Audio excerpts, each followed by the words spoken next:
عملنا صينيه سردين بمنتهى البساطه والسهوله، بس الطعم لذيذ تحفه. يلا بينا نشوف الوصفه.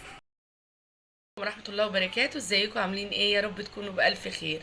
صلوا على النبي عليه الصلاه والسلام. طبعا انا بصوا عملت لكم كذا وصفه بالسردين، بس بجد بجد من كتر ما هو مفيد اوميجا 3 بقى، وموسمه صغير قوي يعني ما بيطولش كتير في السوق، فالحقيقه حابه اعمله لكم بكذا وصفه وبكذا طريقه. النهارده اللي حابب ياكل جمبري الغلابه بقى، الجمبري اللي حاجه بتبقى كريسبي كده وجميله، يجيب السردين البلدي الصغير ده. انا الصراحه عشقي، بحبه جدا جدا جدا جدا، وكمان عشان عارفه ان هو ليه فوائد كتير حابه اعمله لكم بكذا وصفه. طبعا انا جبت السردين وغسلته، فتحت بطنه اهو ونضفته خالص. مش هعمل حاجه دلوقتي غير ان اقص الحته دي كده. طيب هعمله ازاي؟ هعمله بطريقه حلوه وسهله. السردين لو اتقلى بالمنظر ده في قلب الزيت ممكن يتكسر ويتهري منك لانه ضعيف قوي. انا بقليه ساعات كده في الزيت، بس جايبه لكم طريقه احلى بكتير من ان احنا نحطه في الزيت كده. عندي صينيه هنا مدوره، وهروح رصه السردينه بتاعتي. اقطع بس الراس كده، ارص بقى السردين كده، قطعت راسه وهرصه بقى بالمنظر ده كده.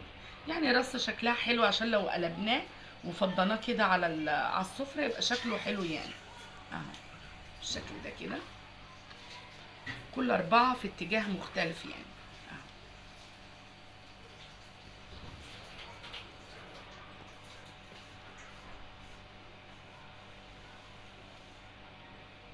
هنكرر بقى العمليه دي كلها لحد ما نعمل الصينيه بتاعتنا كلها. رصينا بقى صينيه السردين بالشكل ده، وتعالوا حاطين عليها توابل اي حاجه ولا اي حاجه حطيناها عليه، سردين بس كده. تعالوا بقى على البوتاجاز نشوف هنعمل فيه ايه. هحط بقى صينيه السردين بتاعتنا على نار عاليه، وهنزل عليها بشويه زيت، بس شويه زيت حلوين محترمين كده. الزيت ده طبعا اصلا كتير جدا، انا عارفه ان هو كتير، احنا زي ما نكون بنقليه فيه، والزيت ده اصلا هنصفيه نقلي بيه سمك في مره تانية يعني. كده نستوى بالمنظر ده كده على البوتاجاز من فوق. هنروح حاطين بقى، ممكن نرش اي توابل احنا عايزينها، بس خدوا بالكم عشان بيطرطش جامد. احنا هنرش شطه، هوطي بس النار شويه كده،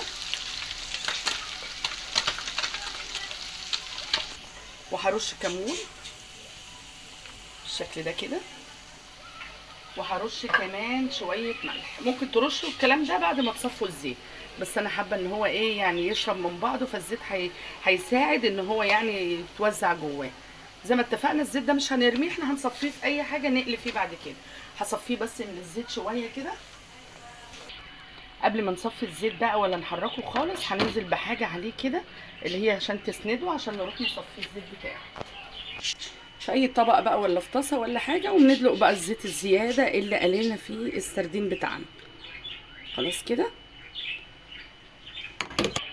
بعد بقى ما ظبطنا الملح والشطه والكمون، ممكن في المرحله دي تعصري عليه ليمون، بس احنا مش حابين الموضوع ده. وعلى فكره ممكن كمان تقلبيه، بس بدل ما اقلبه بقى وينزل عليا زيت والكلام ده، بعد ما خلصت صفيت الزيت هحطه تحت الشوايه ياخد لون حلو. عملنا صينيه السردين الحلوه قوي المميزه دي، بجد هتعجبكم جدا وبسيطه ما فيهاش اي ابتكار. يا رب يكون الوصفه عجبتكم. لو عجبتكم ما تنسوش الاشتراك في القناه وتفعيل الجرس عشان يوصلكم كل جديد، واللايك. شكرا ليكم، سلام عليكم.